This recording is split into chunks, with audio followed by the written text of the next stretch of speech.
తెలంగాణ ప్రకృతి సంపదను ప్రపంచానికి పరిచయం చేయడమే ప్రభుత్వ లక్ష్యమని మంత్రి పొంగులేటి శ్రీనివాసరెడ్డి తెలిపారు. ఖమ్మం జిల్లా పెనుపల్లి మండలం పులిగొండాల వద్ద ఏర్పాటు చేసిన ఎకో టూరిజం ప్రాజెక్టును మంత్రి పొంగులేటి శ్రీనివాసరెడ్డి ఉప ముఖ్యమంత్రి మల్లు భట్టి విక్రమార్క కలిసి ప్రారంభించారు. ఈ సందర్భంగా జంగల్ సఫారీ బోటింగ్ కార్యక్రమాలను ప్రారంభించి ప్రకృతి అందాలను వీక్షించారు. పులిగొండాలను రాష్ట్రంలో టాప్ పర్యాటక కేంద్రాల్లో ఒకటిగా అభివృద్ధి చేస్తామని మంత్రి తెలిపారు.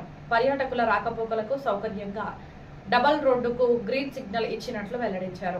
కనకగిరి హిల్స్ అభివృద్ధికి తక్షణ చర్యలు తీసుకోవాలని అధికారులను ఆదేశించారు.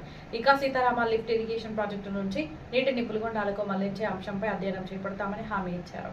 దీని ద్వారా వేసవిలో కూడా ఈ ప్రాంతం నీటితో కలకలలాడుతుందని తెలిపారు.